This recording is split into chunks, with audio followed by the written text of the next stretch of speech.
देखिए, खामियों के संदर्भ में इस नाते बात मैं नहीं कर पाऊँगा, क्योंकि हिमाचल प्रदेश पूरा अभी बहुत विपरीत परिस्थितियों में आपदा से गुज़रा है।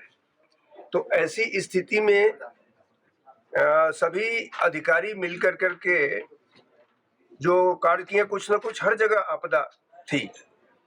लेकिन उसके बावजूद भी चाहे केंद्र सरकार की योजनाएँ हों, चाहे राज्य सरकार की योजनाएँ हों, सबकी समीक्षा मैंने किया है।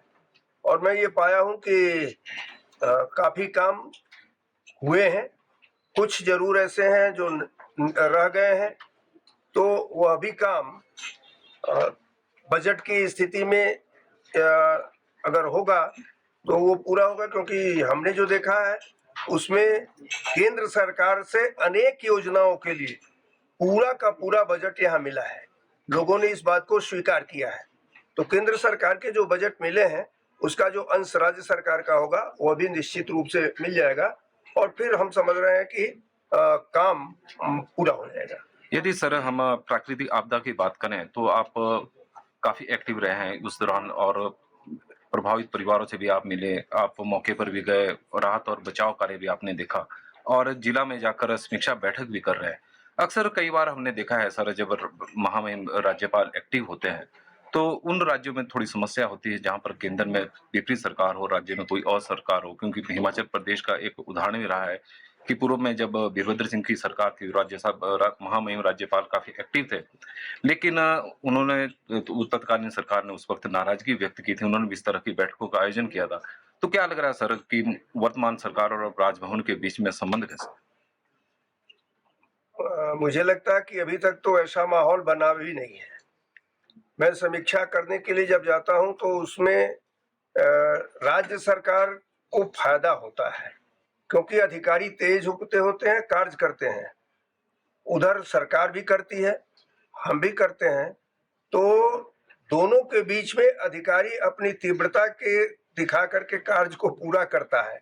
और कहीं किसी भी स्टेट में अगर कार्य पूरा हो रहा हो, सरकार के लिए भी अच्छा है, मेरे लिए भी अच्छा है, राजभवन के लिए भी अच्छा है, क्योंकि मैं यहाँ आया हूँ तो हिमाचल की उन्नति के लिए आया हूँ, न कि कोई विवाद खड़ा करने के लिए आया हूँ। इस नाते मैं समझता हूँ कि छोटी-मोटी बात हो सकती है, मनभेद कोई होगा तो होगा, मतभेद कोई होगा तो होगा, लेकिन हम लोगों में विवाद की स्थिति अभी आई नहीं है।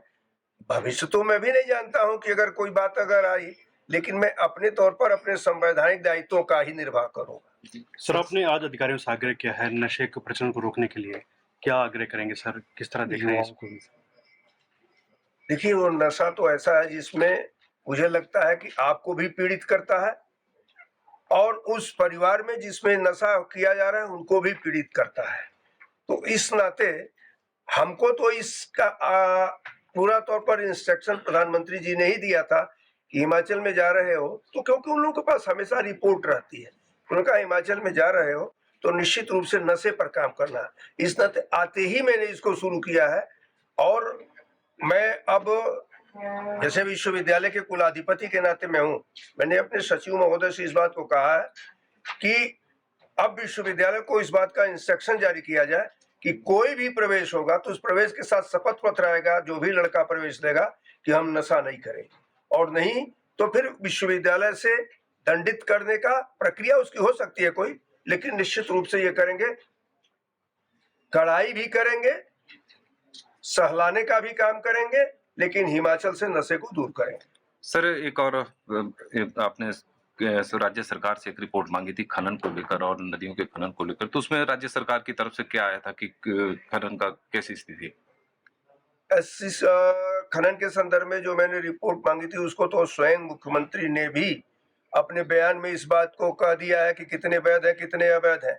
जो बात मैं चाहता था उसको माननीय मुख्यमंत्री जी ने स्वयं वो किया है, और अवैध पर कार्रवाई होनी चाहिए। वैध जो हो उनको इस बात का इंस्ट्रक्शन होना चाहिए कि खनन की कमी के नाते वह जनता को चूसने का भी काम न करें, मतलब उसका भाव बढ़ाने का काम न करें। जो बजरी है, जो बालू है, रेत है, उसको भी वह किसी भी स्थिति में बढ़ाने का काम न करें। दोनों बीच का काम करना होगा और इसको सरकार को तय करना है। दवाओं के सैंपल फेल होने को लेकर आपने चिंता भी व्यक्त की है और सर आपके ध्यान में लाते हैं कि प्रदेश में ऐसे बहुत से उद्योग हैं जिनके बार-बार सैंपल फेल हो रहे हैं फार्मा उद्योग में। तो उनको लेकर संबंधित विभाग को क्या निर्देश रहेंगे और प्रशासन को क्या निर्देश है? उपायुक्त जी से इस संदर्भ में मैंने बात किया है, वो इसकी समीक्षा करेंगे। अखबारों में आता है सैंपल फेल, उस फैक्ट्री का नाम नहीं आता है जहां से वो दवा बन रही है। अब उस फैक्ट्री का भी नाम आना चाहिए ताकि उसके ऊपर कार्रवाई हो सके। हमसे जुड़े रहने के लिए हमारे YouTube चैनल को सब्सक्राइब करें और नई वीडियो की नोटिफिकेशन के लिए बेल आइकॉन को दबाएं। अगर आप ये वीडियो Facebook पर देख रहे हैं तो लाइक जरूर करें और ज्यादा से ज्यादा शेयर करें। इसी तरह के और भी अपडेट्स के लिए फॉलो करें हमारा Instagram पेज himachal.kesri।